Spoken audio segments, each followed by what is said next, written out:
Feels like a good time to talk about the patriarchy.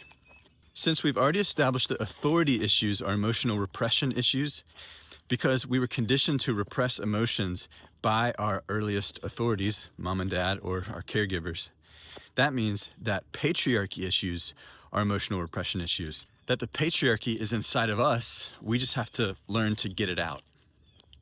And yes, they is also currently out there and have been for, hundreds or I guess thousands of years orchestrating oppression and control. But what if that wasn't the reason that you're suffering from moment to moment? Even though it looks and feels so much like it's the external patriarchy that's causing our suffering, when we go inside and start emotional repression work, we find that we're doing the exact same things to ourselves that we think that they're doing to us. And they're actually counting on us staying unaware of this, right? That's what narcissists do. They teach people to further repress and hate themselves.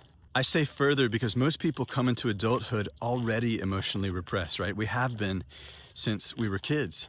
And when you're repressing your emotions, even when you don't know it, you're still actively participating in your own diminishment. Another way to say it would be childhood oppression leads to adult repression, right? So this all started before we even knew what the patriarchy was. Now, I know I'm a middle-aged white guy, so, what do I know? But I'll tell you what, I've had my fair share of issues with the patriarchy. For a long time, I hated men, including myself.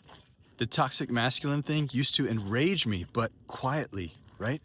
Because as an anger repressor, that's a no-no. You have to be kind, friendly, loving, compassionate. You have to be a good boy. Basically, everything that the toxically masculine patriarchy, aka my dad, isn't. He was angry, domineering, and overcompensating for much of my childhood, so I went in the opposite direction. And here is what reactionarily repressing my anger, power, and masculinity led to. Depression, anxiety, addiction, chronic contraction in the body, chronic self-doubt, people-pleasing, imposter syndrome, self-denial, martyrdom. I could go on. So in my anger repression, all of this was just building in my system and would get activated every time I was faced with any kind of, authoritative or patriarchal energy, like my dad's. But what this really was a case of I spot it, I got it, right? Even if I didn't know it at the time. Whatever I am hating or condemning or repressing in myself, I'm going to hate and condemn and repress out there. Because if my emotional repression says I'm not allowed to feel and express this, then neither is anybody else.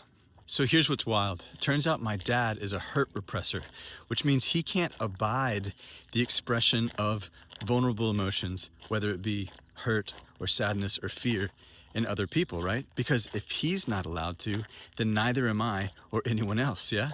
And since I couldn't express anger, that's the way that I showed up most of the time, right? Vulnerable, sensitive, hurt, scared, a victim basically, right? And I'll tell you what, most victims, anger repressors. Most bullies, hurt repressors. And so with my dad, I couldn't show him that I was angry. He couldn't show me that he was hurt. And so for 35 plus years, until we both started doing emotional repression work, we never met each other.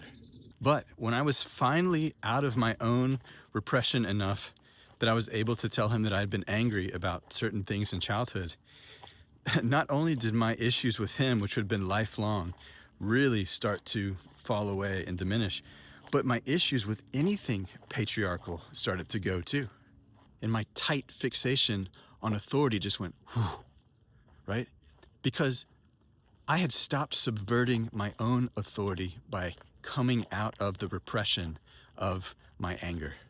It's like bringing half of yourself back online, right? And it really levels the playing field. Now it's like authority, people are just people, whether they're in positions of authority or not, it's just people. And as we come out of repression, we won't need to patrify or matrify or authoritize anybody anymore. Because, and I think this is really important, there's no longer anything to hide. I feel like I'm finally growing up, in my early 40s. And that's thanks, of course, to emotional repression work. So if you have patriarchy or matriarchy or authority issues, then you probably have emotional repression in your body. And the thing to ask yourself would be, what am I afraid to show the people in my life that I'm close to, that I give power to, that are in positions of authority? What am I afraid to show them? Anger, power, hurt, vulnerability? Or is it some combination thereof? Whatever it is, you can address it with the tools of the Kill Be inquiries, and you can learn more about those right here.